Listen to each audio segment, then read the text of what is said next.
How many people do you know who struggle with their health? Chances are, whether they show it or not, most of the people in your life do. And chances are, you're one of them.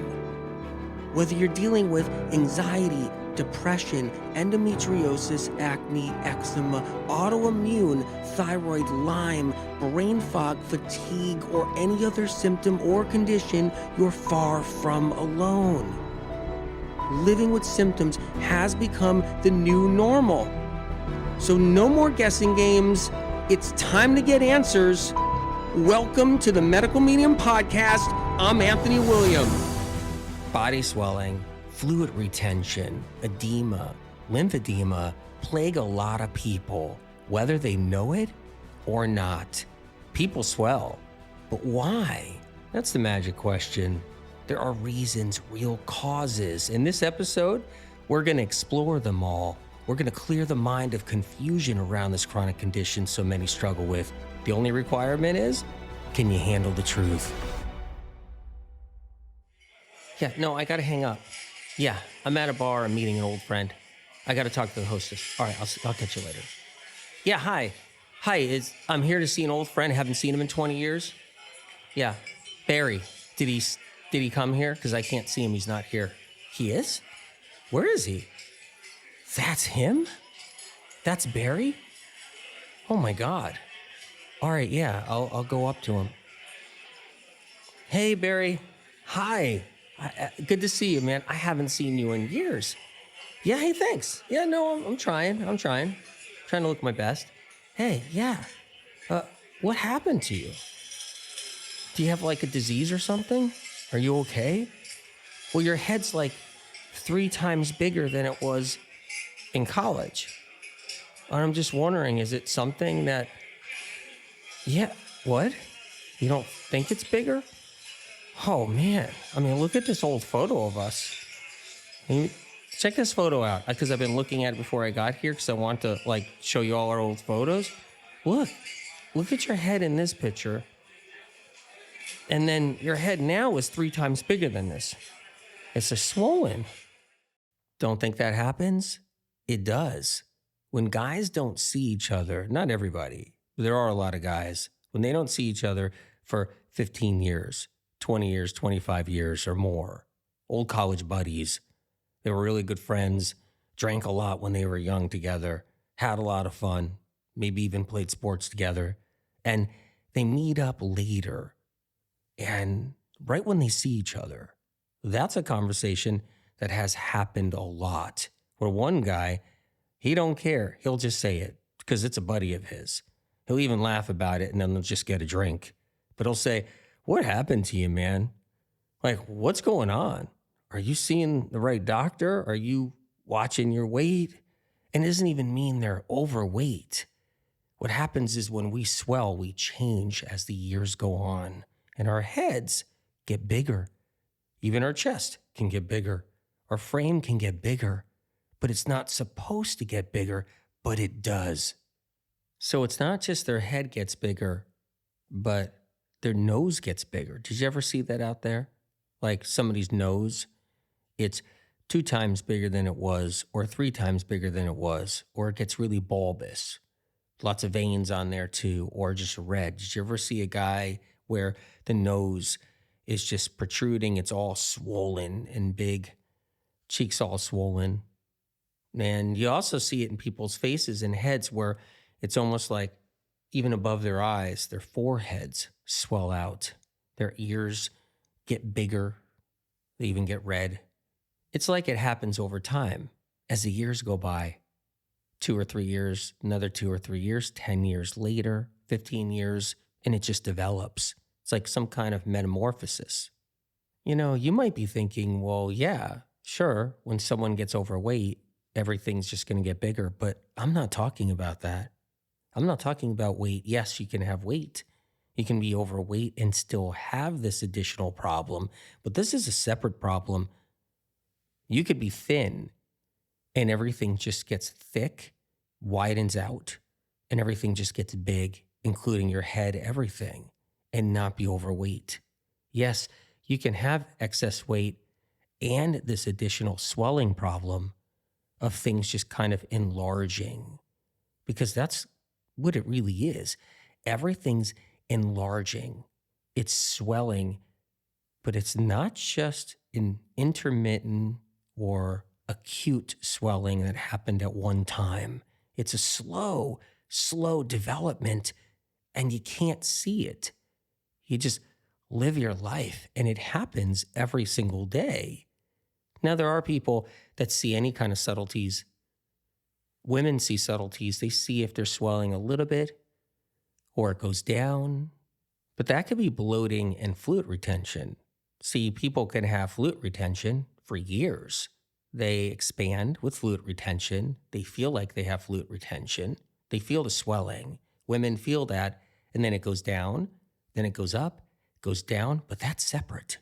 That's separate than a thickening, an expansion of tissue that happens over time as the years go on. A thickening is different than lymphatic fluid buildup, where you're swelling a little bit. You go to the lymphatic massage therapist, you get some work done, you feel better for a couple of days, and then it starts all over again, and you're up and down. A little bit of swelling, fluid retention, and then it goes down. A little bit of swelling, goes down. You have a little too much salt, goes up. You eat a little too much party food, goes up.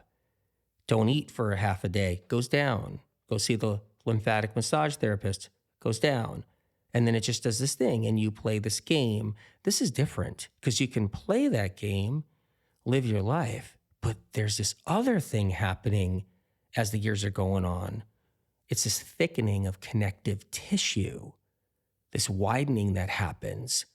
We just start expanding, and still you can have that fluid retention. Still, you can go to see your massage therapist and lymphatic drainage massage can still do all that, but you're still getting wider. And it doesn't mean it's weight. It doesn't mean it's fat or anything, like you're gaining all this weight. Of course, you can have that too. You could be somebody that's gaining weight. So you're moving up on the weight, and you have the fluid retention and swelling, and you're thickening, which is a different thing. And we're talking about the body widening and thickening, the connective tissue and the joints and everything expanding. There are people who get their lymphatic massage for years, decades. And as the years go by, they get it. They're eating pretty good. They're eating pure enough. They don't eat a lot of processed foods. A lot of times they'll go on a healthy keto diet or even a healthy vegetarian diet or healthy vegan diet. They care about their health. They exercise regularly. They take care of themselves. They sleep good. They try to get 10 hours of sleep every night, and they're back to the massage therapist. And they're getting wider as the years go on, thicker as the years go on. You see a photograph of them when they were 25 years old, and then you see them when they're 45 years old, something's changed. And it's not about aging. It has nothing to do with aging. Just that by the time they got to 45 years old, something happened. Something happened within their body. Some kind of transformation occurs. Everything thickened up and widened, and it wasn't aging that did this. And all these years, they did their fluid retention management program. The fluid retention management program was caffeine, a diuretic, always kind of peeing out all their fluid, not staying that hydrated all those years. So they didn't have that much water because they're kind of afraid of it. They're at their massage therapist, they're at their lymphatic massage therapist, and they're afraid to crank in all the water because they feel like they're just going to balloon up. So they've done all this management over the years, including things like body wraps, all kinds of massages, different diets, different exercise programs, dry brushing, infrared sauna, steam saunas, steam baths, all these things. But as time goes on, it was just management as the years go by. Managing, yes, sometimes their vices, little alcohol when they want to, sometimes too salty or greasy, oily foods, but they were managing and taking care of themselves in between it all and doing that lymphatic drainage massage constantly And as the years gone by, something still happened and it was unstoppable for some reason. They just got thick and their head enlarged. Not just their head thickened up, but their body thickened up, even their feet thickened up. But why? Well, we're going to head there in a little bit. We still got a lot more to talk about. And what I notice right now is that young people, people in their 20s that are into health, are doing the lymphatic drainage. They're going to see the massage therapist. They're getting lymphatic drainage done. And they think they found the holy grail. Now, I support lymphatic drainage. I support massage therapy. I think it's one of the greatest things out there. But it's been out there. It's already been out there. It's not new. We already have decades of women using this management tool. And still, by the time they turn 40, it could be subtle, but there is a thickening happening to the tissue, connective tissue, to the joints. Sometimes it's more noticeable as it's happening throughout the years, and it's not so subtle, but it could be passed off as excess weight gain. So if weight is gaining, it's like, well, no, it's because I'm gaining too much weight. So then when you try to lose the weight, you obviously thin out a little bit, and so you think that must be it. But there's this other thing happening within it all, this actual tissue expansion that's occurring. But yet when you're young and you're just dealing with some bloating and you want to look your best and feel your best and you don't feel that great and you're into health, it's easy to be like, oh my God, my lymphatic drainage massage, it's the greatest. I'm so happy. Let me go on social media. I'll do a post about it now and talk about it. And then it trends. And today, since swelling's becoming so big, so many people are swelling out there by the millions because it's becoming an actual symptom and condition that's happening to everybody, that social media is blowing up about lymphatic drainage and lymphatic massage for your swelling. But no one's saying that we've had generations before all of them, before the young people that already did it, been there and done that, years of lymphatic drainage to try to manage. And as the years went by, their tissue expanded. And these same generations also did the body wraps. They did the dry brushing. They did different diet programs. They intermittent fasted. They waved back and forth, vacillated from eating to not eating. But what's the real reason we're swelling and need a lymphatic massage? What's the real reason to begin with? The lymphatic massage is not the real reason you're swelling to start with. That's just a Band-Aid until you swell again a day later or 3 days later or a week later. What caused the swelling, allowing you to have to go get a lymphatic drainage massage? You know what's crazy is, according to alternative medicine and conventional medicine science, which they teach a lot of professionals, is that the body cleanses itself. So you don't need to cleanse or to do a cleanse or to do an actual juice or anything, because your body takes care of itself. But those same people and same professionals say, oh, you better go get a massage. You better go get a lymphatic massage. So basically you become a teat on a cow where you have to be milked every other day because your body can't do it itself. But I'm confused here because they say your body cleanses itself. So why are they then telling you to go get a lymphatic drainage massage? If your body cleanses perfectly and naturally all on its own, then why do we need a manual squeeze? You lay there on a table and somebody has to push and squeeze and massage and rub anywhere they can find that feels a little bit more swollen, especially anything lymphatic that they can actually access. I've always been supportive of lymphatic drainage massage, but I've also been mindful that it's a luxury, because not everybody has $100 a week or $100 every 3 days or 2 days to get it done, or the time. Maybe they're busy, a lot of demands in life. They're working hard. Maybe they don't have the excess cash. Maybe it's not a resource that they have to do. But yet on social media, of course, I see a lot of people like, just had my drainage massage. It was incredible. I'm going to get it again in a couple days. I'm going to get it next week. And my massage therapist wants me there 5 times a month, 6 times a month. And I'm adding it up. And I'm like, some massage therapy, now it's like $150. Some is like $60 if you're lucky. But lymphatic drainage somewhere falls in that area where, okay, well, it's 5 times a month or 6 times a month. If you have that resource to manage things, incredible. But I'm always about getting down to the actual problem, fixing the root cause of why this swelling's happening all the time. And again, we're just managing, so we're not fixing the root problem. Because as each year goes by, the tissue expansion is developing, and that's not being stopped by a lymphatic massage. And that's not being stopped by a regular massage. That's helping with managing fluid retention, but it's not stopping that thickening that happens with everybody as they're getting older. Each year goes by and each decade goes by, and everything just starts to expand and get bigger. I posted a video about edema and swelling, and it's pretty interesting. I would love to read you some of the comments. I thought the head getting larger was part of middle age. It's so unattractive. A person responds, I know someone who started having this problem in their early 30s. Age is not a factor in some cases. Here's another. I feel swollen all the time, can't figure it out. Eating healthy, but healthy foods causing me to feel bloated. I feel better when I don't eat at all. Someone responds, me too. I feel like our food has been poisoned from all angles. Thread continues on. I started doing lymphatic drainage massages, and they have helped me so much. I'm way less swollen. Another person, try vibration plate after.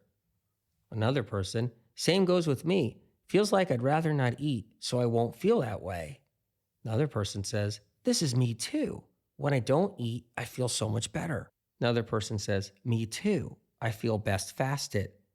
Me too. Another person, I was eating clean keto, but still didn't lose weight like carnivore until I stopped eating the vegetables too. Another person said, I'm currently in a winning path. Someone else, me too. I feel like a puffy marshmallow. I'm still getting over breast implant illness. Somebody else, try fasting for 48 hours. Did wonders for me when I swelled. It's like a hard reset on computer. Lost 14 quick pounds because fluids were sponged to my body. The next response, I've gone a day without eating and I did see a difference in the swelling, but no energy to do anything with a sad face. Another person, try cutting out vegetables, only eat fruit with seeds and grass-fed meat with heaps of fat. Another person, I do eat grass-fed meats and grass-fed butter and olive oil, ghee, but lots of veggies, not much fruits. I'll try cutting the veggies out. Thank you, with a heart. Another person, from experience, veggies bloat you and give you gas and make you feel funny. Cut it out. Papaya, pineapple, coconut water. Eat one large meal at night. A new guy says, stop eating all carbs and the swelling will go down. This other person said, oh my God, I thought I was alone. Another person, nope, you're not alone. It sucks and it's getting worse as I get older. And then, same. But I went carnivore and lost 55 pounds in 4 months. No exercise. I also take NAC supplements for liver and nitrous oxide for blood flow. Someone responds, bentonite clay for calcium form. Googled it. Give it a go. Removes toxins from your body. This other person, bentonite clay is not recommended. It ruins the intestinal tract. Somebody else, awesome info. Thank you. I'm learning how to live with Crohn's and a naturopath told me to try it. Goes to show there's bad so-called good shit. This other person chimes in, intermittent fasting and minimum eating of carbs and sugar and more protein stop my swelling and inflammation. And this other person, most days I fast 23 hours and I eat one meal a day. It's not always easy to do every day, and every day is a new day. And then, oh my God, those are all my symptoms. It's horrible with a sad face. But yes, this is very true. Thank you for explaining this in more detail. Another person, exercise daily to combat this running helps. And then Barbie says, running genuinely does help, even if it's 10 minutes a day. And then, I've always had this problem like I was full of air. It's inflammation, eating processed foods, fast food, soda, etc. It's all poison. Someone else, I feel swollen all the time and I eat very little. Someone said, me too. Another, I can relate with this. Don't have migraines, but my face is rounder since 5 years ago, but I'm the same weight. Another person, key equals intermittent fasting. This other person, thank you for the validation. Doctors just look at you like you're crazy when you tell them you feel swollen. And somebody else, yes, that's me right now. Another person, yes, I need help from this. And somebody else, so what can we do for this? And then somebody says, is this a new phenomenon? Is it something that has also been prevalent in the past generations? New person says, this is my daughter. Another person, and here I was thinking it was menopause. Somebody else, my legs swell in the summer. So what can we conclude from these comments? To begin with, everybody's swelling or has some type of fluid retention problem and they're struggling. But what was their solutions? Like all their wise information to help others. One was just don't eat. That's one. Like go 23 hours without eating. Well, I don't know if that's going to work for people who got to work a job or if they have a demanding schedule. Let's see. What was another one? Okay. Eat lots of grass-fed beef and ghee and olive oil. Oh, that's a stomach ache I'm already feeling when I think about that because they were like, don't eat any vegetables. Okay. So if I was needing help and I went on that thread and I was like, well, I need to find some help in here. Okay. So don't eat any vegetables, but eat a lot of ghee. A lot of people just stopped eating. Is that the best way to go? Just stop eating? It's not sustainable really because it's a roller coaster ride. As some of them stated, they just had no energy and it was really hard to do. And intermittent fasting may not be the best route. There's a lot of drawbacks and it's not easy to do. Check out my podcast episode on intermittent fasting. It's almost 2 hours and it's highly informative. Now, when somebody's swelling and they say they're swelling, is it the same swelling that someone else is going through? Is it the same swelling somebody else has? Or if somebody's bloating and they feel kind of swollen, is it the same bloating and swelling as someone else? Or when someone says their hands are swollen, like their fingers are swollen and their joints feel a little bit swollen, is that the same as somebody else's bloating? Or is it all the same? Or is it really different? Well, there isn't a one size fits all here. Everybody does have different nuances, subtleties, different reasons for bloating, different types of swelling. Some people bloat in their digestive tract and they feel like they're swelling, but it's different than someone else who's not bloating in their digestive tract, but yet they're swelling underneath their skin. And then there's someone who has all of it. They're bloated and they're swelling. And then there's someone who has a weight gain issue where they're gaining weight. So they're gaining excess fat and they're swelling with retention, fluid retention, and they can have digestive bloating plus tissue expansion. And if they're a woman, they can have their period. If they're a man, they're not going to have their period. So that part of the swelling may not be in the mix. And some women swell a lot more during their period, and some women swell a lot less. There's endless combinations of swelling too and fluid retention. 100 people can have swollen hands, and 100 people can have 100 different reasons why they're swollen in the hands because everything changes. One person ate this, the other person ate this. One person has this problem inside their body, and the other person has this problem inside their body. Their swelling may look almost the same, but it's not the same. Even if it looked the same, it's not the same. One person can have endometriosis, and it's contributing, adding into all their swelling in a different way. Another person can have IBS, intestinal tract issues. They're on the toilet a lot. They're aggravated. Their intestinal tract's inflamed. They have diarrhea. Another person has fatty liver. Liver's all congested, stagnant, sluggish, overworked, overburdened. Another person could have gout. Somebody else could have an entirely different issue around all of this. They could have a really bad chemical sensitivity. It's never going to be the same, the exact measurements, the exact type of fluid or amount of fluid or amount of tissue expansion or the amount of gas inside the intestinal tract either, or how the intestinal tract is built and how it moves and the peristaltic action. Combination of bloating with the digestive system, swelling with the liver and lymphatic system, and the reproductive system, and then the amounts and the locations of the fluid, locations of the swelling are going to be different for everybody. So why is everybody swelling? How come everybody's swelling? Everybody's got some type of fluid retention or some type of layer on them or swelling. So let's go into the different causes. We're talking about mystery swelling, mystery fluid retention. We're not talking about if someone has a clear-cut case where their heart is having a problem or kidney failure and they're swelling because of kidneys and heart. A big part stems from the liver.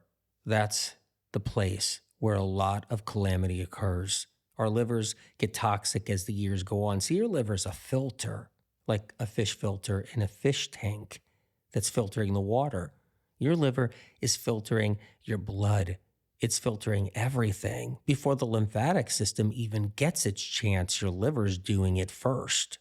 Your lymphatic system was never designed to handle what the world throws at us.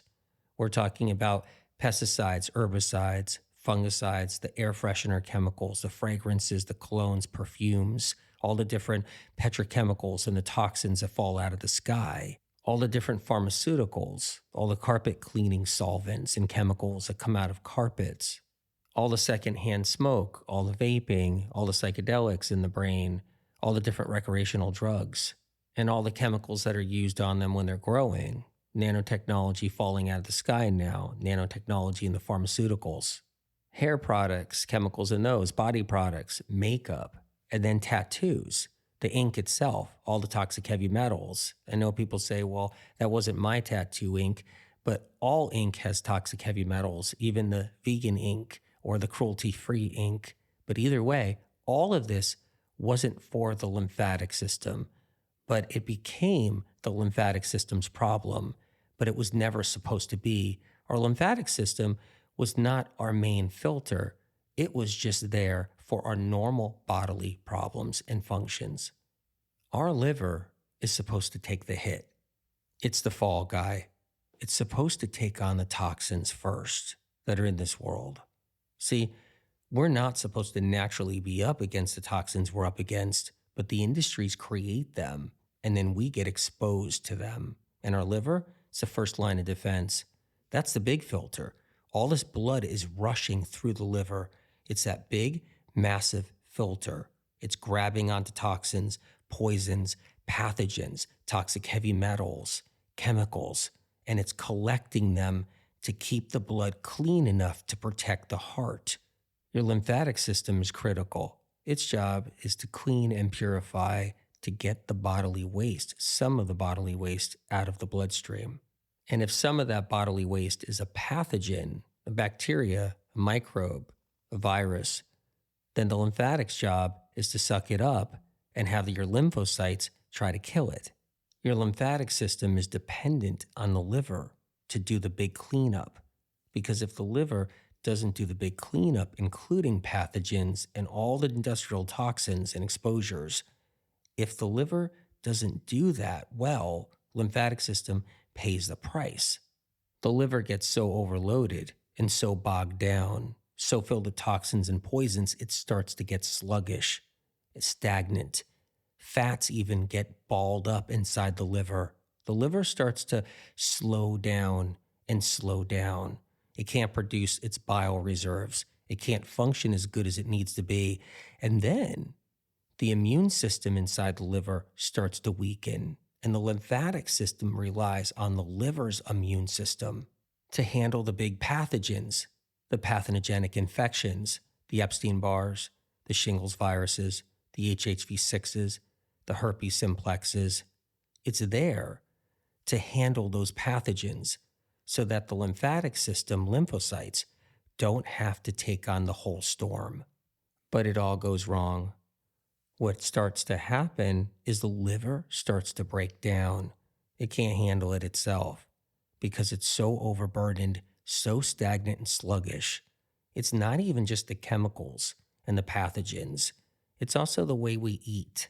It's also the things we use, like the caffeine and all the vinegars. The liver's already up against so much, but we bombard it and then throw the alcohol in the mix.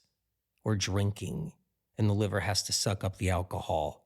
It becomes a problem over time where your liver, the filter, weakens, starts to break down. Yeah, it might look good at the doctor's office.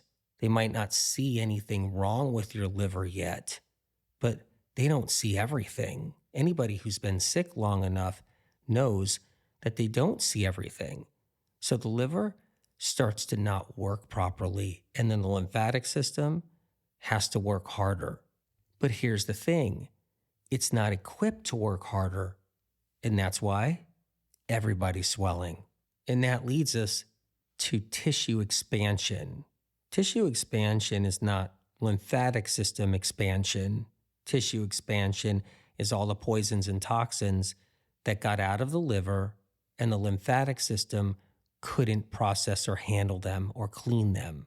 Those toxins and poisons and chemicals went into deep connective tissue and deep into the organs, deep into the brain, deep into the spleen, deep into the intestinal tract lining, deep into the skin. These tissues got saturated, overloaded with multitudes of toxins and poisons and pathogenic waste year after year after year, decade after decade, even in the bones. And then everything started to widen out. Tissue started to expand. Joints started to expand. This is beyond just fluid retention. This is beyond just lymphatic fluid. This is toxins and poisons and pathogenic waste that found its way into the guts of the person. And I don't mean intestinal tract, I mean into the core of their essence, into their bones and connective tissue and tendons, right into their joints and organs. And it expands because cells expand, because cells themselves that are made in the nerves and the connective tissue and the joints, they can't hold all the poisons and toxins.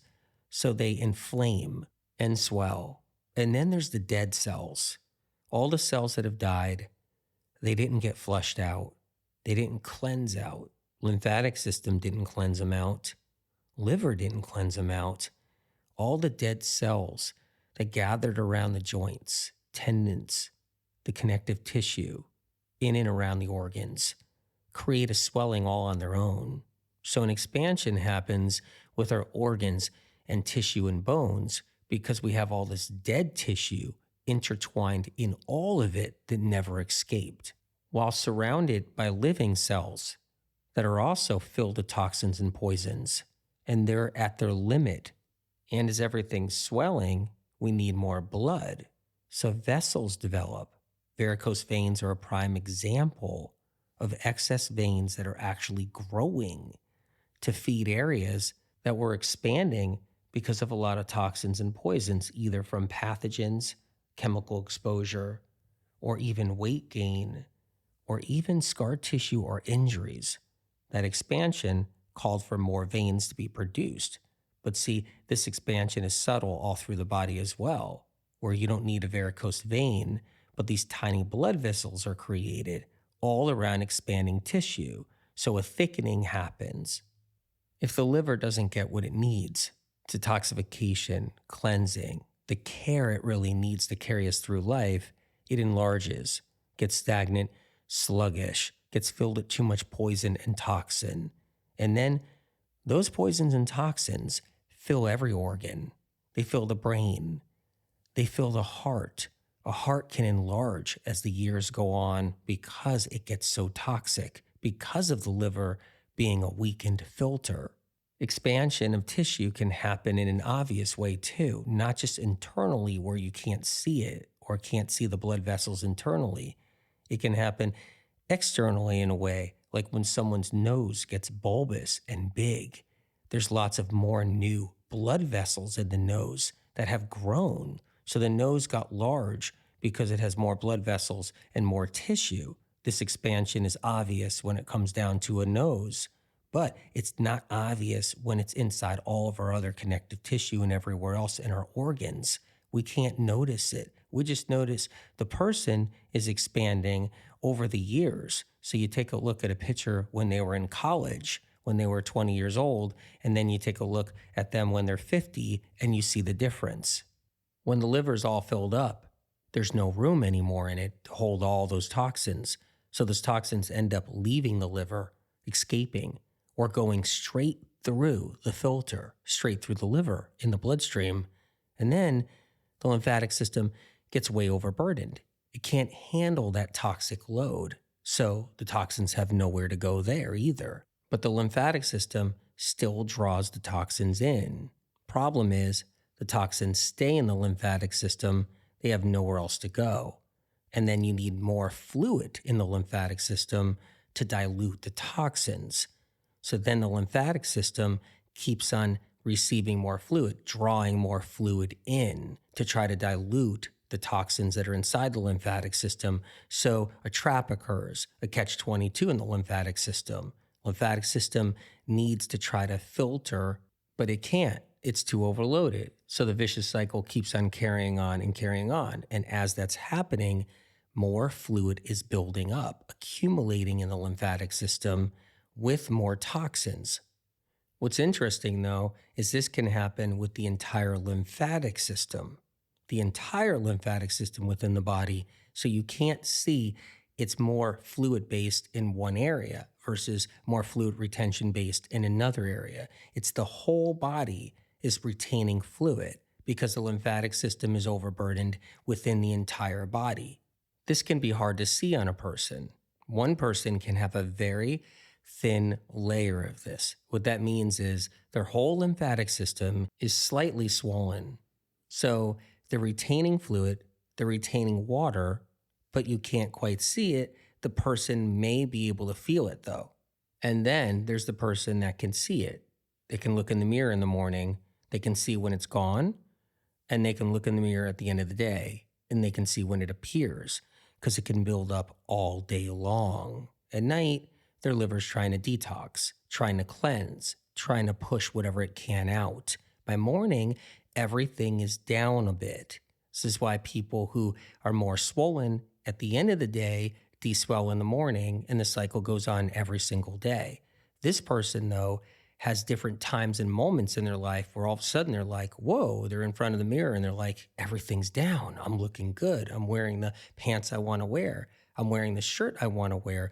I like this look. And then a week later, they got the layer building up again. The fluid retention is building in their system. Their whole body's getting that extra fluid retention. They put their pants on, they put their shirt on, and now they're like, oh, I don't like this. And then it looks like they're gaining weight. They're getting fat. When really, they're not gaining weight. They're not gaining extra fat. They're gaining extra fluid. And that extra fluid is just pushing everything outward.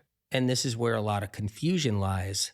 You think you're getting heavier and heavier, but you're not gaining lots of fat. You're gaining lots of fluid. There's people who, yes, are overweight. They do have 10 pounds of extra fat on their body or 20 pounds of extra fat on their body, but yet they're 50 pounds overweight. They have 20 to 30 pounds of fluid retention. And that's where a lot of confusion lies. That's why when someone says, I intermittent fasted, I didn't eat for 23 hours, or I didn't eat for 48 hours and I lost 27 pounds. What happens is they didn't lose 27 pounds of fat. They lost 27 pounds of fluid. But here's the problem.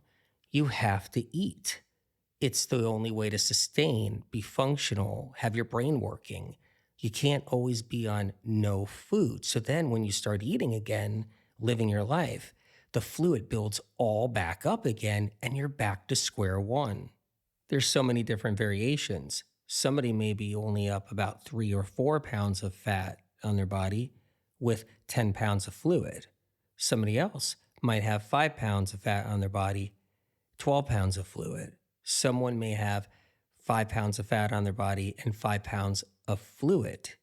And someone else might have 75 pounds of fat with an additional 40 pounds of fluid. There are endless combinations. No two are alike. Everybody's different. There are so many variables within everyone. They're not exact. They can be off the mark on ounces. They can be different in pounds, but none of them are the same. But that's not the only differences. There's differences everywhere. For example, what's causing the person's lymphatic swelling? What's causing their fluid retention is different than somebody else with their fluid retention. For example, somebody could have Epstein-Barr inside the liver, and that Epstein-Barr virus could be feeding off of mercury inside the liver, then releasing a mercury-based neurotoxin into the bloodstream because the liver is so overburdened. It can't contain it all. When that neurotoxin starts floating around in the bloodstream, it finds its way into the lymphatic system. So the lymphatic system draws it in.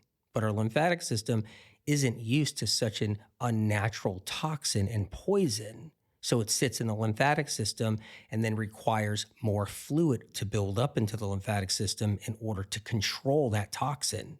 How does the lymphatic system control the toxin? The immune cells have to eat up the toxin. And that's where your immune system gets overburdened inside the lymphatic system. You got an army of lymphocytes inside your lymphatic system. They're there to clean up the mess, but they can die, they can expire, especially if the toxins and poisons are very strong. The more toxins that enter the lymphatic system, then more fluid has to be in the lymphatic system. Your lymphocytes can't be in a small amount of fluid while up against a large amount of toxins. And as the larger amount of toxins build up inside your lymphatic system, you need more lymphocytes. But more lymphocytes can't do their job cleaning up the toxins if there's very little fluid, because the toxins are now turning the fluid into a toxic sludge. So then a requirement occurs. Need more fluid. More fluid goes into the lymphatic system to give your lymphocytes and immune cells a chance so they could swim around the toxins and gather them up. This is why when somebody gets a lymphatic massage at this point, it pushes the fluid out and a large amount of toxins escape into the bloodstream. And that person, if they're chronically ill and they're dealing with any kind of condition or autoimmune, tend to get sicker after lymphatic massage. If someone isn't that sick and they don't have a lot of fluid buildup inside their lymphatic system and they get a lymphatic massage, they may not feel it so much. It may feel more of a relief. So they had that drainage occur and they're happy. But someone else could be really sick and have a lot more fluid. Now, here's the difference too. Someone's lymphatic fluid could be a lot more toxic than someone else's lymphatic fluid. Someone might have a different toxin and a different poison in their fluid. Somebody else might have less of a toxin, less of a pathogen-based toxin, not as toxic. So when the fluid escapes into the bloodstream, the person doesn't get so sick. But the person can get sick if it's really toxic and it escapes into the bloodstream. But here's the next problem. We just think that this fluid magically leaves us after we pushed it out of our lymphatic system. So if someone had a lot of toxic fluid in their lymphatic system and they had a lymphatic massage, they think, oh, good, we'll just pee it out and all's well. It doesn't always work that way. A lot of the toxins end up back into the liver. A stagnant, sluggish, toxic liver, a dysfunctional liver. The toxins go right back up into it. But since the liver can't hold on to any more toxins because it's stagnant and sluggish, it sends it back out. Now it's recycling. It ends up back into the lymphatic system. 3 days later, the person's blown up again. 5 days later, the person's blown up again. A week later, they're blown up again because it just recycled. You pushed it out, it went through the liver, then it went back up into the bloodstream, back into the lymphatic system. It's a vicious cycle. It keeps on circulating. And then the person's like, whoa, I'm back in here again. I have to live here at my massage therapist's because each day it builds back up. Sometimes it takes a day, sometimes it's 3 days, sometimes it's 5 days. Our lymphatic systems are one of the most important body systems we have. So everybody's focused on the lymphatic system while missing the liver. What they're doing is they're overlooking the core of the problem, the place where it all starts. If we don't fix the liver, we can't fix the lymphatic system. But the liver is no fun to work with. It's like, okay, I have a liver, the liver's stagnant. What do I do? What do I take? What do I eat? Lymphatic system massage, that's actually fun. Well, it's fun for a lot of people. That's what I hear every day. Well, I'm just going to go and get serviced. I'm going to head there, relax. I'm on the table. Ooh, I'm thinking about nothing but mantras, thinking about my affirmations. My massage therapist is amazing. Such a great person. I'm relaxing. This feels so good. Ooh, I'm stagnant here. Okay, that feels good. Ooh, yeah, I'm a little sore here. That's nice. Getting this fluid out of me. It's so great. The liver, no fun. It's like, what? I can't have a martini? What? I can't ever drink? What? I can't have a greasy, fatty meal? What? I have to worry about what I eat? I have to worry about what I take? The liver, that's the problem? No, let me just go to my massage therapist. I'll get my lymphatic massage. She or he can do all the work. Let them do the work. That's their job. I want them to service me. But me? What? 32 ounces of celery juice? I don't know if I want to do that today. Huh? Spirulina? No, not going to do that. Huh? Heavy metal detox smoothie? Maybe not. I have an appointment at my lymphatic massage therapist. I think what I'll do is just lay on the table, think about waves on the beach, think about that vacation I took years ago, think about things that make me happy and get my massage. Massages are very healing. Old staple going back thousands of years when the first human being put their hand on the other human being. There was a feeling it had. Touch is critical for a lot of people. Massage is healing in so many ways. I've said this forever. And you get instant gratification, instant results. And a lot of people like that. Like the swelling goes down for a lot of people really quick. And it feels so good. Ooh, my body feels so good after that massage. It's like instant gratification. You can even see results right away. I always recommend to my family and friends, people I love, get a massage.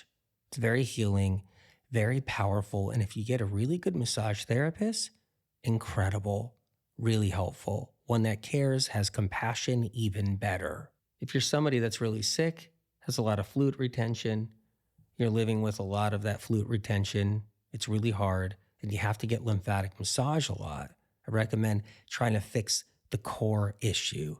Get down to the liver, start to do healing tools, clean the liver up so that you don't have to get lymphatic massage every day or other day or 3 times a week. So you don't have to constantly force the fluid out, fix the liver, clean the pathogens out and the toxins out, kill the pathogens, help support your lymphocytes and the rest of your immune system, and eventually take yourself out of that vicious cycle. And then there's people with severe lymphedema where they're swelling in their leg, their whole leg swollen, they're swelling in their arm, swelling in their breast, swelling in their feet, their calves, where it's severe, and they have to use compression stockings. And they're suffering from lymphedema because they had an injury, or they had a surgery, or they had breast cancer, something else happened, or an obstruction is going on, and they're dealing with some severe lymphedema in a certain section in their body. And even then, it's critical to fix the liver, rebuild our immune system. Our immune system is not just our lymphocytes and our lymphatic system. So if somebody has a damaged lymphatic system from an injury, breast cancer, or a surgery, then that's okay because our immune system is in other places too. We have an immune system in our bloodstream. That's where a large amount of our immune system is. We have an immune system in our liver. We have an immune system in other organs. So this immune system needs to get coddled. It needs to be cared for. It needs to be recovered. And that's a powerhouse for us. So not only do we fix and heal the liver, but we also heal the liver's immune system, and our immune system throughout our body.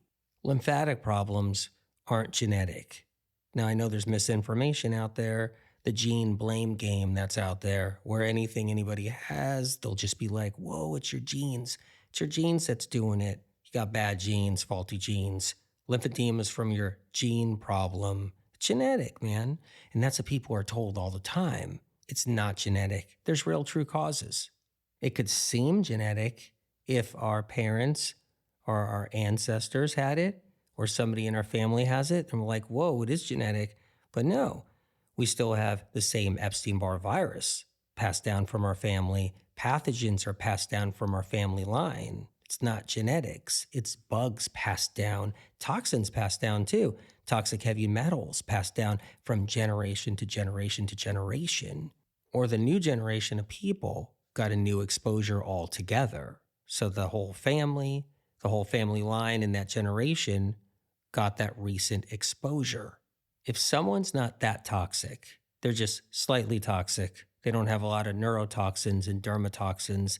They don't have a lot of pathogens and pathogen waste. They haven't been exposed to a lot of different chemicals. If that happens, their lymphatic fluid will be clear. It'll be a clear fluid.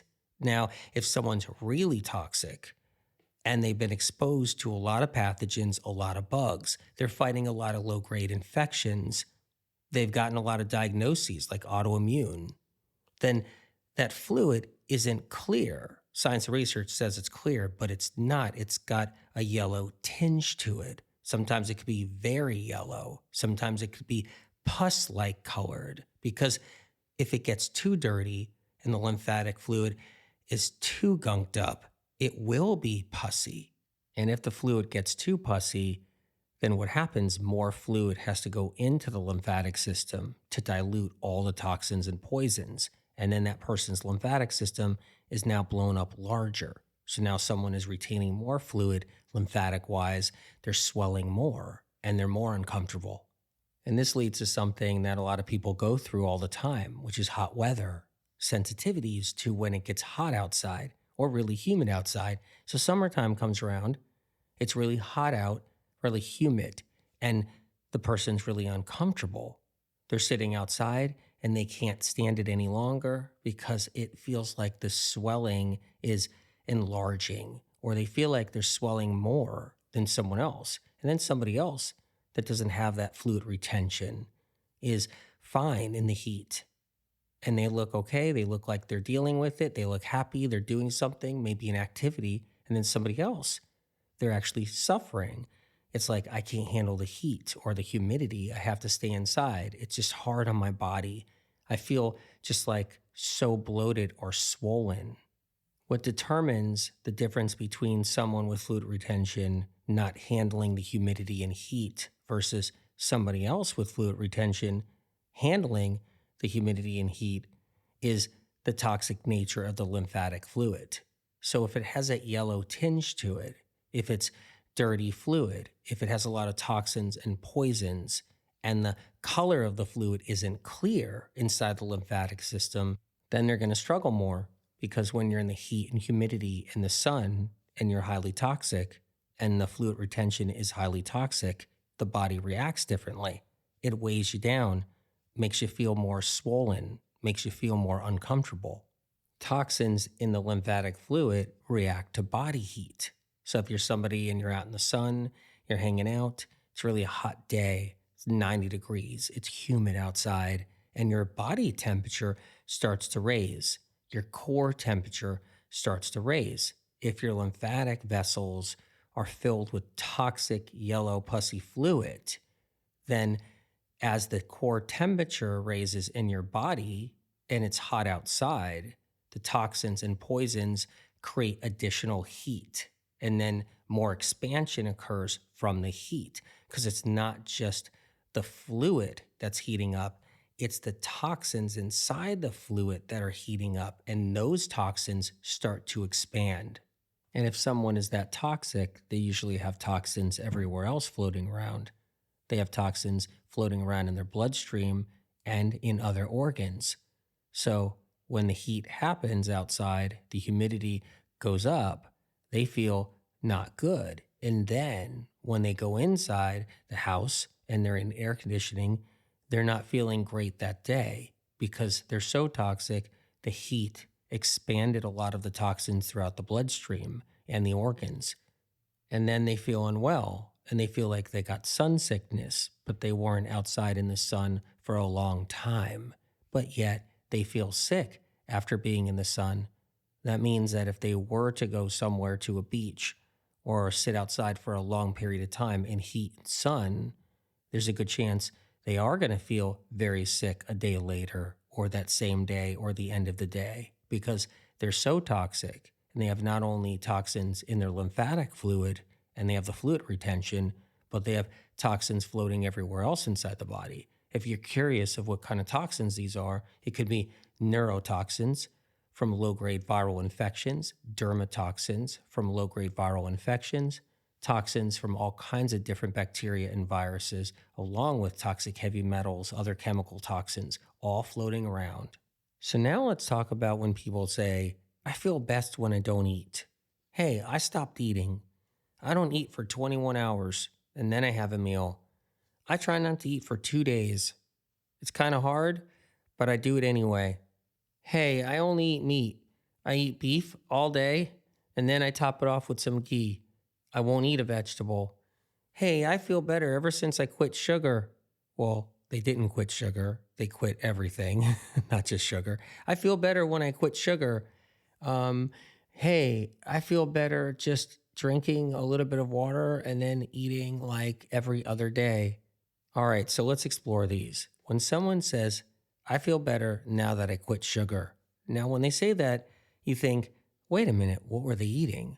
Well, they weren't eating sugar, like a box of sugar or a bag of sugar in the grocery store where it's processed sugar and you're just doing tablespoons or sugar cubes, right? When you're a kid and you have a sugar cube, it wasn't like they were eating a whole bunch of sugar cubes all day long. What they're talking about is processed foods like cookies, cakes, donuts, treats, ice cream, coffees with lots of sugar put in and cream, or iced coffees with lots of sugar and cream, baked goods, croissants with powdered sugar on top, candy bars, like really bad candy bars, and then those health food store candy bars that are supposedly good candy bars that have all that sugar in it too. Either way, candy bars. And then maybe like candies, but like gummy bears with gelatin in it and all kinds of, yes, a little bit of sugar, but natural flavors, gelatin, other additives, preservatives. And when you think about it, is a candy bar all sugar? Is a croissant all sugar? Is a cookie all sugar? Is a cake, donut, or ice cream all sugar? No, it's not. There's sugar in there, but there's also all this fat or additives or flavorings. There's all this other junk or some type of grain that's not a good grain. But yet, when the person stopped eating all of these, they say, I feel better when I'm not eating sugar. You weren't eating sugar. Yeah, you kind of were eating a little sugar that was in the mix. No, you were eating milk proteins, dairy. You were eating all this other grain, like bad grain. You were eating gluten. You were having lots of fat. You were eating butter. You were eating lard. You were eating vegetable oil. You were eating all these other things, MSG, additives, red dye number 1. You were eating all of that. And when you quit all those processed foods, those cakes, cookies, donuts, and all of that, you started feeling better. But what you tell everybody else is, I quit sugar and that made me feel better. So then somebody else hears that and they'll go, oh, I better quit fruit because fruit has sugar in it. So that person said they quit sugar and they're feeling better. I better stop eating my apples. Meanwhile, there's all these health professionals that say that out there. Oh, quit sugar, look out for sugar. And they just add to it and they spread a bad message and then everybody's confused. So what about when the person says, I only eat meat, try that. That's the best way to do it. Grass-fed beef only, and then I give myself a treat and I have some ghee. And then they say they're doing so much better. Well, they're mono-eating. What happened was they were originally confused about what they were eating before all these years because they were eating cakes, cookies, donuts growing up. They were eating cheeseburgers because they liked their meat, but they were eating the whole cheeseburger. So they got rid of the bun. So now they're grain-free. So now they're moving out all these other things. They hear dairy's bad from someone, so they get rid of the dairy. But a lot of people who just eat meat do eat dairy too. But if you get somebody that mono eats only meat, they're doing the elimination deal where they're eliminating all these other foods. Now, when they eliminate those other foods, they're eliminating things that may have aggravated them and they didn't know. They were eliminating some packaged food that has MSG in it, but they didn't know the MSG was causing the problem. Or they're eliminating gluten, right? Dairy products, they're eliminating grains, but some of those grains were actually okay, but they never tried it where they only did millet only. So they decided to stay with the fat, which is the meat. They were on a high fat diet all these years anyway. And in the end, when they decided to mono eat to try to do the food elimination, they kept with the fats and they kept with the thing that they've been taught the most as far as what the body needs: high protein, high fat. So they kept with the meat, but they got some results for a little while. Mono eating can give you results even when it's something not great. Eventually, all the fat from the meat catches up to them because now they're on just a meat diet only, and that catches up because they need calories, they need some type of fuel, and you can't get that from a piece of meat because there's not enough glucose in that piece of meat. There's only a little bit. So then they start hitting the wall after about 3 months, and they decide to bring in more meat. So they're eating more of it. Now they're getting bloated. They can't go to bathroom good. They're feeling kind of sick. They have no vegetables or leafy greens in their diet. And now they hit a wall. Now they don't eat at all. And they're doing this thing where they don't mono eat all day. They take a day off. The next day they fill themselves up with meat and they mono eat the meat. Next day they don't eat. And now they're every other day. And they're losing their strength and losing their energy. Then they find that they have to eat every day to some degree, so they do the intermittent fasting, but they only use their meat. They don't eat all day, and they have a whole bunch of meat at night, 1 meal a day. Eventually, that doesn't work anymore either, that it's back to the old drawing board, which means a binge eventually happens of other foods. They're with a friend somewhere, they're out getting something to eat, they're not sticking to their diet in that moment, and they just lose it. And they eat about 5 slices of pizza. And on their way home, they're like, I'm going to get right back to the drawing board. I'm going to get right back to eating my mono meat. That's when I felt the best, I remember. And they're just stuck in the vicious cycle all over again. This is just one example of trying to hack your bloating and your swelling and your digestive discomfort. There's hundreds and hundreds and hundreds of examples. And what they are, it's about people coming from a high fat, high protein diet, right? With some goodies thrown in the mix too that aren't good, some processed foods. And they're in that realm and they have to crawl out of that realm. And so when they do different approaches. One person might do a keto diet that works for a little while. Then they have to intermittent fast and do keto. Another person might just do the carnivore. Another person might do a vegan version or a plant-based version. It's all nut butters and stuff like that at the end of the day. And then eventually they have to stop eating for a day because they just get so sick. They're still doing all the high-fat diet, high-protein diet, and they don't realize they're just stuck. So everybody then plays these guessing games like, well, I'm not swallowing that much today. I better not eat again. This is working for me for a minute. Let me do this green juice too. Oh, let me try this. And they're just all over the place. Each day is different. Each month is different. There's hundreds of variations, but they all have something in common. They all come from a high-fat, high-protein diet, vegan or animal protein. They also have something else in common. They all have something wrong with their health. So why do they feel better when someone says, well, I just don't eat and I feel better that way? Another person will be like, I'm best when I'm fasted. Another person is like, I'm better at 1 meal a day. My swelling goes down. Yeah, when I don't eat that much, my swelling goes down. Why is that happening? How come their swelling goes down when they stop eating for a while? Because they stopped burdening their already overburdened liver. And they stopped burdening their already overburdened lymphatic system. They stopped eating. They started cleansing.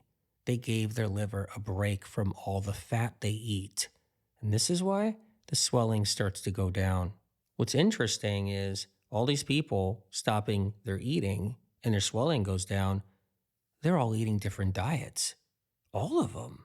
Like some are vegans, some are plant-based, some are keto animal protein, some are just carnivore.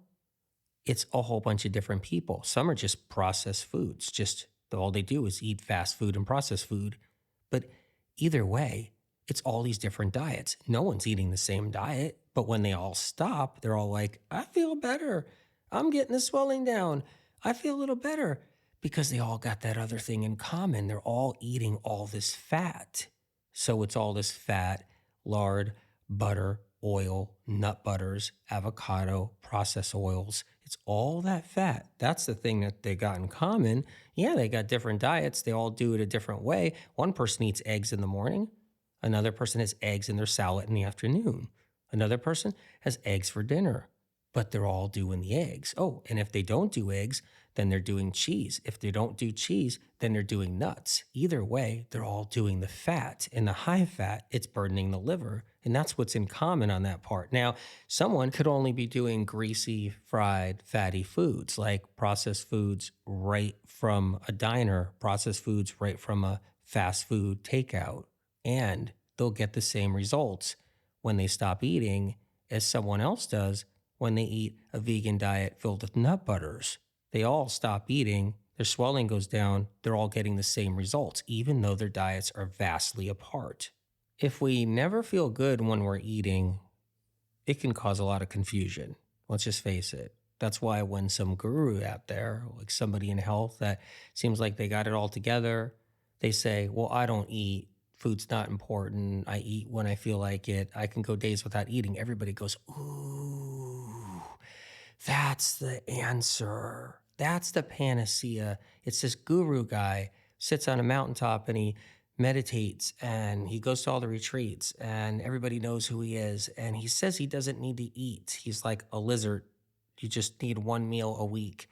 And this guy's got it all down, and I feel sick when I eat. And I tried every healthy diet there ever was, every trendy diet, and I just can't eat. But this guy here, this guru, he's got it all down. He just doesn't need to eat. That's what I have to gravitate to. Like, that's the mission. And you'll see the inconsistencies out there. People who are into health, they're doing a certain diet. They get a whole bunch of people on board. Everybody's watching them. 6 months later, they alter their diet. It's not working. But who cares about the 6 months of people that watched them and tried it too? Like, who cares about them all messing up or being in the dark or not knowing where to go and being lost? Switch gears. So now that same influencer or health professional or guru is now doing a different take, a different diet. So now it's a whole 6 months more of all that. Watch me now. Watch me now. Here's my morning routine. Here's what I do during the day.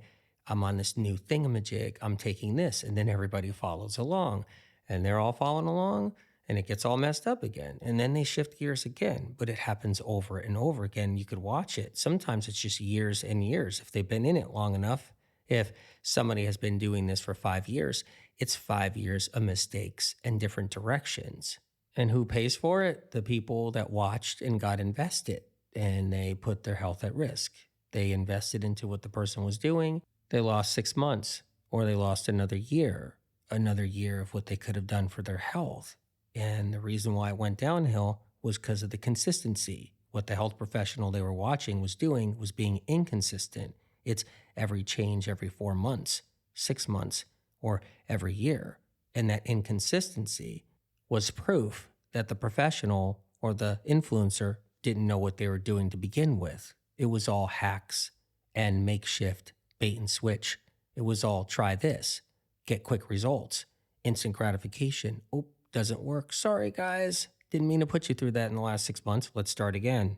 But yet, they really don't say sorry to anybody. They just go quiet for a while, reinvent themselves, or act like it never even happened. And then you get new followers, and the old ones just dissipate and fall away.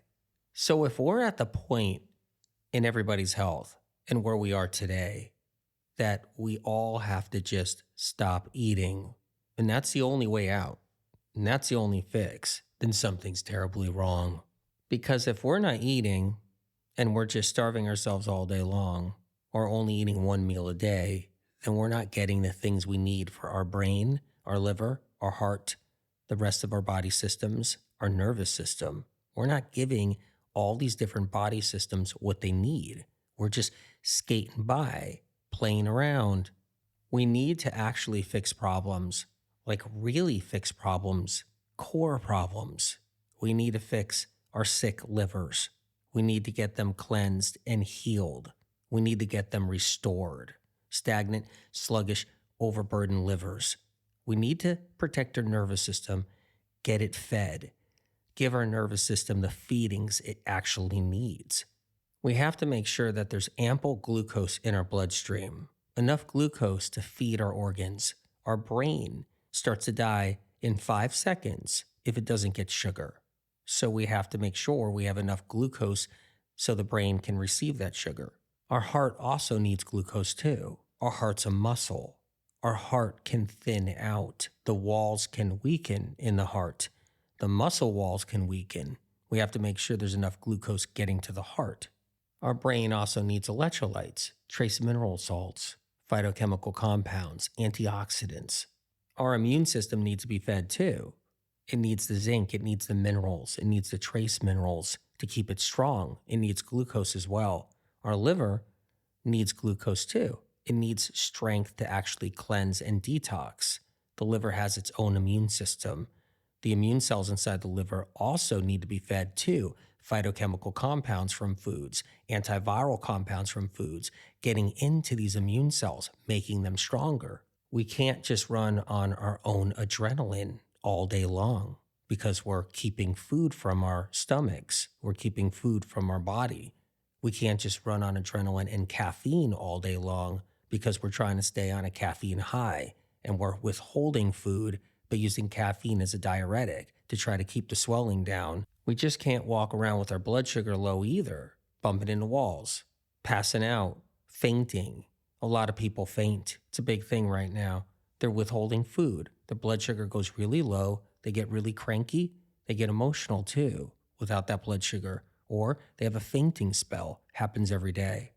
But what do? Go back to the food we used to eat?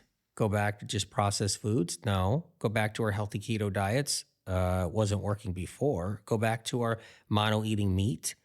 That wasn't working really either. Go back to our vegan diets? Well, why is everybody stopping to eat their vegan diets and withholding food all day? Well, that's not working. What do? Hey, is Barry here? Oh, thank you. He's at the table over there?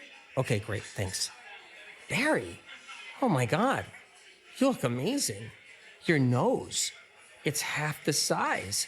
Remember when your nose was all bulbous and it had the veins sticking out of it? Yeah, it was, it looks amazing. Your head shrunk. Your head shrunk in a good way. It looks like it's not going to explode now. Amazing, Barry. What you been doing? Medical medium? You got Cleanse to Heal the book out of the library? Oh my God, that's so great. Out of the library? Well, that's awesome. What are you doing? You doing the morning cleanse? Heavy metal detox? Whoa, you did the 369 advanced. Whoa, that's amazing. Anti-bug cleanse you're doing next month? Oh, you customized your own supplement protocol from Cleanse to Heal. That's really smart. Yeah, I know. Because what you had going on was your own thing and you customized it. Amazing. You look incredible. Awesome. What do you want to eat? Huh. All right. I'll get a steamed potato too. Let's eat.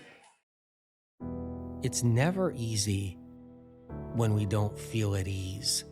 We feel sluggish inside. Our body doesn't feel at peace. Our confidence in ourselves minimizes as our swelling over time maximizes, and we want to jump out of our skin as the pressure inside of us swells. Some have it so bad, feels like a sin. They never feel level and never feel well. They go through so much, some say it's living hell. The answers out there when we're down and out are lacking. Not eating at all has all the backing. It's understandable to withhold the food we love. When your stomach extends, you wish the problem would end, and the next day begins, the problem's not solved. There's so much more to who we are. There's no way we need to be under this long, uncomfortable spell. It doesn't have to be this way. Over time, it can be resolved. Internally, inside of us, inside our veins, we have fortitude. We have a light. We have a universal connection to up and beyond. We have a deep, healing well. What we truly go through, only God really knows. Our heart is pumping. Our bloodstream is running. The blood and fluid is living proof that our unrelenting spiritual and physical strength will prevail and overcome. We don't have to fear our food. We don't have to be scared of a food run. It's not our fault. We should be allowed to eat what we want, but instead, all of a sudden, the carpet is pulled out from under us, and we go down holding a cinnamon bun.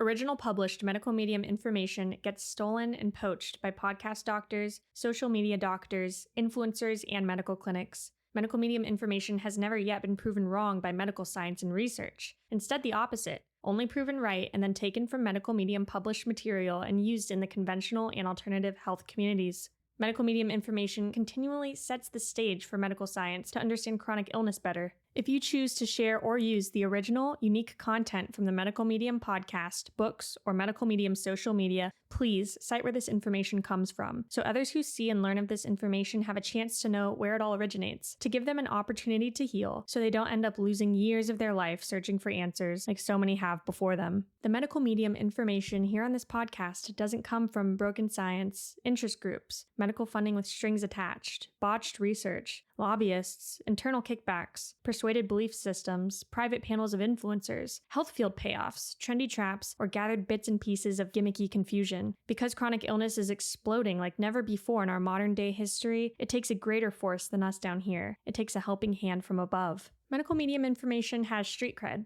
It's an organic movement of countless people around the world healing. More healing stories of real people not being paid to tell their life-changing experiences of rising out of the ashes of sickness and entering into the light of full recovery, getting their lives back and finally healing when nothing else in the world of health could move the needle and get them better. The information on this podcast is not man-made. It comes from above, from a higher source. Whatever you believe in, whether God, the universe, the light, or the creator, or if you believe in nothing at all, that we're just floating through space together on this rock. Know that the information you hear on this podcast is separate from all the other noise out there. It comes from a different place, a pure, untampered with, advanced, clean, uncorrupted, original, primary source, a higher source, spirit of compassion.